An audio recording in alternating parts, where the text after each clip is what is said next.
Bonjour, aujourd'hui, Belle Amie, de Guy de Maupassant. Belle Amie a été publié en 1885. C'est un roman réaliste qui dépeint l'ascension sociale de Georges Duroy, un jeune homme ambitieux et opportuniste dans le Paris du XIXe siècle. À travers l'histoire de Duroy, Maupassant critique les mœurs de la société parisienne de l'époque en mettant en lumière les thèmes de la corruption, de l'ambition et des manipulations sociales et politiques. Le roman est une analyse pénétrante des relations de pouvoir, du cynisme et du rôle de la presse dans la société.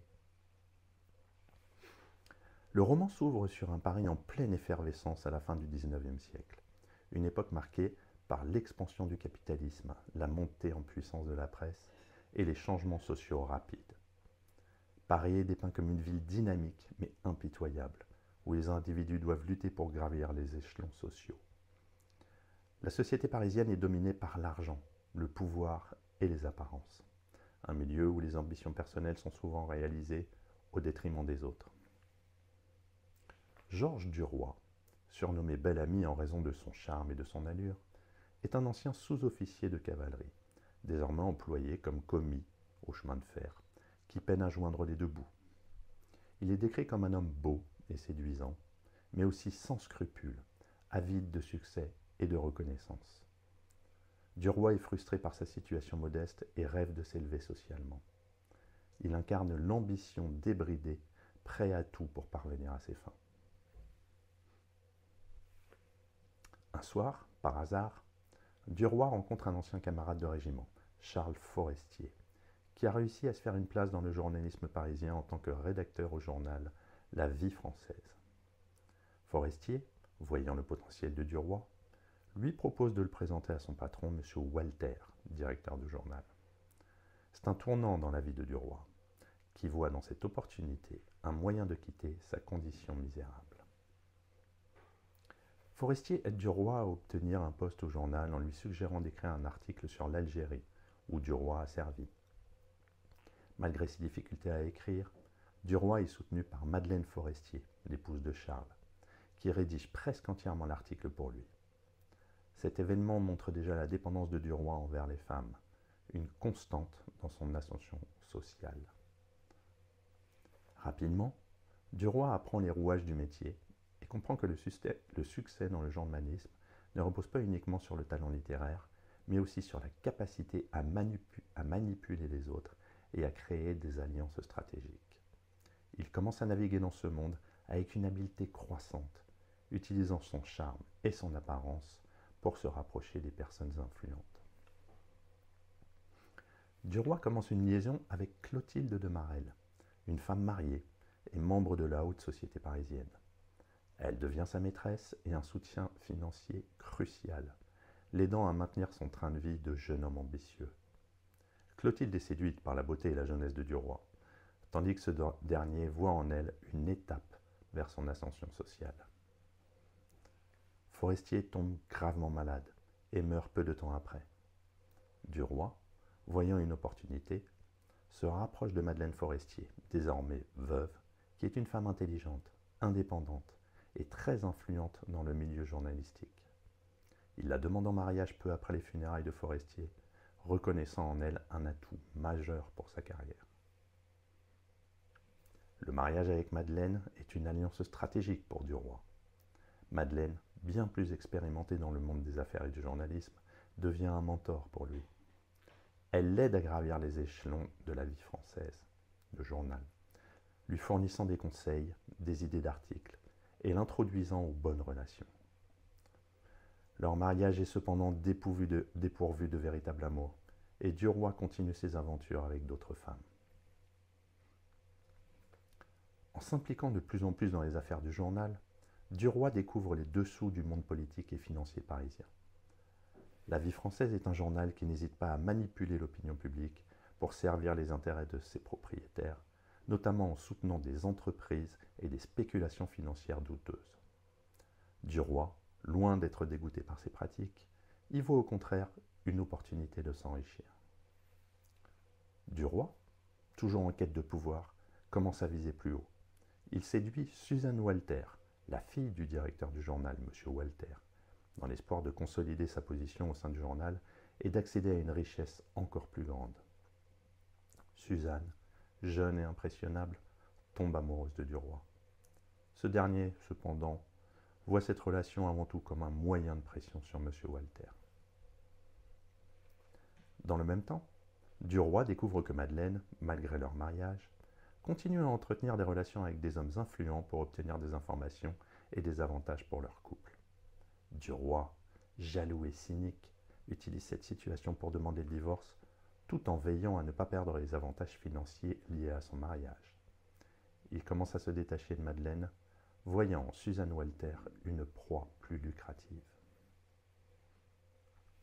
M. Walter découvre la relation entre sa fille et Duroy, ce qui mène à une confrontation entre les deux hommes. Cependant, Duroy parvient à retourner la situation en sa faveur, jouant sur les sentiments de Suzanne et manipulant M. Walter pour obtenir une position encore plus influente au sein du journal. Cette période marque un tournant où Duroy, maintenant connu sous le nom de Georges Duroy de Cantel, atteint le sommet de son ascension sociale. Après avoir divorcé de Madeleine, Duroy épouse Suzanne Walter dans une cérémonie somptueuse, concrétisant ainsi son rêve de devenir un homme riche et puissant. Ce mariage est le couronnement de son ascension, mais il est aussi le symbole de sa déchéance morale, ayant sacrifié toute intégrité pour parvenir à ses fins. À la fin du roman, Duroy a obtenu tout ce qu'il désirait, richesse, pouvoir et statut social. Cependant, cette victoire est empreinte de vide, de désillusion. Duroy est devenu un homme cynique, ayant perdu toute humanité dans sa quête incessante de succès. Ses relations sont superficielles et il se retrouve seul malgré son succès apparent. À travers Bel Ami, Maupassant offre une critique acerbe de la société parisienne du XIXe où la corruption, l'ambition démesurée et les manipulations sont les clés du succès. Duroy incarne cette société où les apparences et l'opportunisme priment sur l'intégrité et la véritable valeur morale. Maupassant dépeint un monde où les relations humaines sont réduites à des transactions, où l'amour est commercialisé et où le pouvoir est le seul objectif valable. Les femmes dans Bel Ami jouent un rôle central dans l'ascension de Duroy.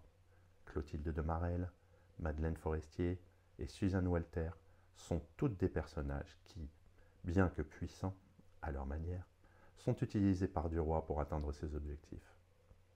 Maupassant montre comment Duroy exploite leur affection, leur intelligence et leur statut pour gravir les échelons, soulignant ainsi la position ambivalente des femmes dans la société, à la fois influente et manipulée.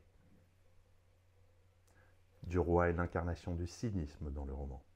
Il ne croit en rien d'autre qu'en son propre succès et est prêt à tout sacrifier pour y parvenir. Son ascension sociale est une leçon amère sur les réalités de la société moderne, où la morale est souvent sacrifiée sur l'autel de l'ambition.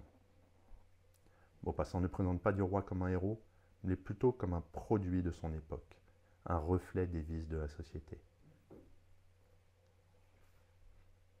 À la fin du roman, malgré son succès, Duroy est profondément seul. Il a atteint tous ses objectifs, mais au prix de sa propre humanité.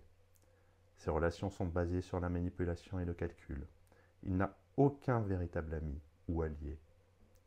Maupassant laisse entendre que la vie de Duroy, bien que couronnée de succès, est fondamentalement vide et insatisfaite. Maupassant montre que l'ambition et le succès social ne mènent pas nécessairement au bonheur. Duroy, en atteignant le sommet, se rend compte que ce qu'il a gagné ne peut combler le vide qu'il ressent intérieurement. La victoire de Duroy est une victoire amère, marquée par le cynisme et la désillusion. Maupassant suggère que, dans la quête incessante du pouvoir, on peut perdre ce qui fait la vraie valeur de la vie, c'est-à-dire l'intégrité, les relations humaines authentiques et la paix intérieure. Pour conclure, Bel Ami est un roman puissant qui explore les thèmes de l'ambition, du pouvoir, de la corruption dans la société parisienne du XIXe. À travers l'ascension de Georges Duroy, Maupassant nous offre une critique acerbe des mœurs de son époque, tout en mettant en lumière les conséquences morales et personnelles d'une quête sans scrupule du succès. Le personnage du roi reste l'un des plus mémorables de la littérature française. Non pas pour ses qualités héroïques, évidemment, mais pour la manière dont il incarne les vices et les illusions de son temps. La victoire de Duroy, bien que totale en termes de réussite sociale, est présentée comme une défaite morale, une leçon sur les dangers de l'ambition débridée. À bientôt.